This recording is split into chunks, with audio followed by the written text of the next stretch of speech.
Hey guys, Dr. Mike Deuce at MTFUcoach.com. Do you have a hard time getting your shoulders to grow? I know I did for many, many years. My shoulders are better now. They're certainly not cannonball delts or anything like that. But the key was this.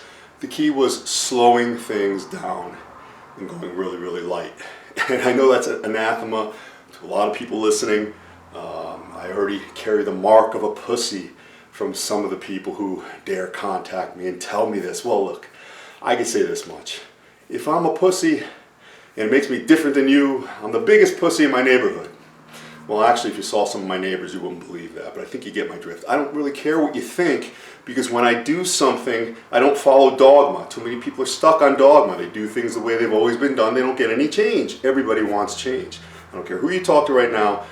Nobody's really exactly where they want to be. So what did I discover? I discovered to isolate each head of the deltoid. We've already gone over this week. We've got the anterior, medial, and posterior heads. You want to feel a burn in each one of those heads. Now, I know a lot of guys that do real heavy presses overhead. Okay, dumbbells or straight bar, really, really heavy. They have no deltoid development. Why is that? They recruit upper pec, they recruit tricep.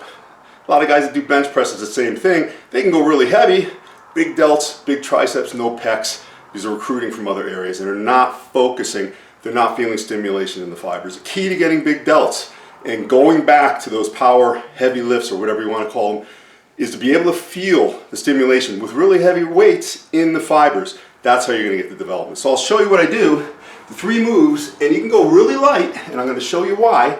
Front delts, okay, my base is really tight, my feet are usually barefoot, I push them out, my pelvis is rocked just a little bit, and it's almost like I'm pushing my body down, because I concentrate on my front delts and I flex them and I keep them there, and I go really slow, and I do this for 30 seconds.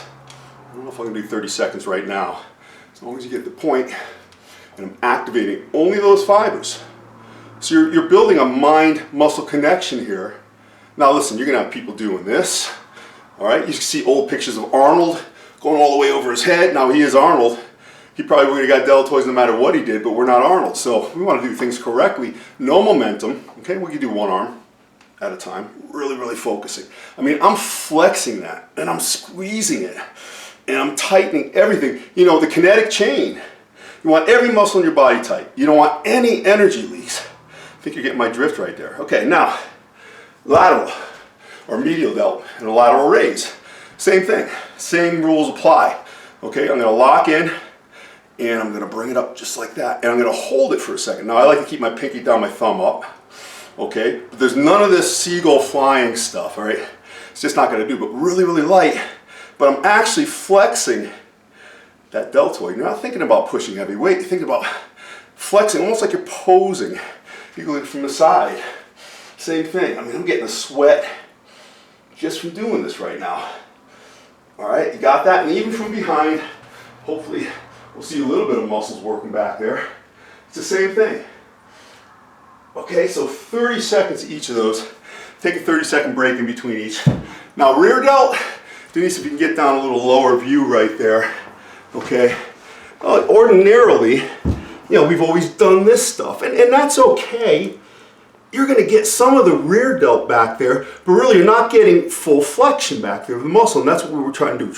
And on this movement here, when you do these, you want to hold it for a second and flex the rear delt, okay? You want to flex it. But the way that's going to look is you're going to bring, the humerus has to go above or behind your back, and you hold it and you flex it.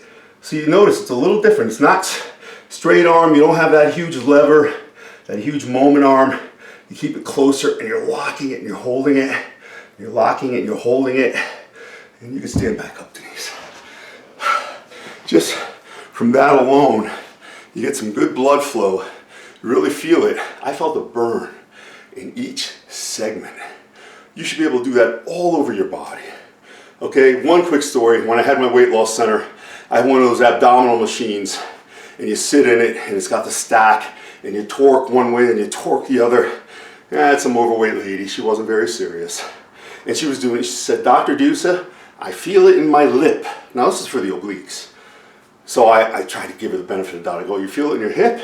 She goes, "No, I feel it in my lip." Shortly thereafter, I sold that segment of my business office. I just could not take it anymore. You got to focus. You got to focus on the body part. And once you do this, once you build this awareness, this mind-muscle connection, and doing the heartless pantomime pussy Mike do some maneuvers here, then go back and hammer out the big weights, and you'll feel it in your delt. And you'll get the big deltoid, and you'll be ready to fight in the muscle Armageddon. And I'll be watching, because I'm nothing but a pussy. I hope that helps. Thoughts, comments, questions down below. They are my oxygen. Again, I really need them. Help me breathe, and you have a good night. Thank you.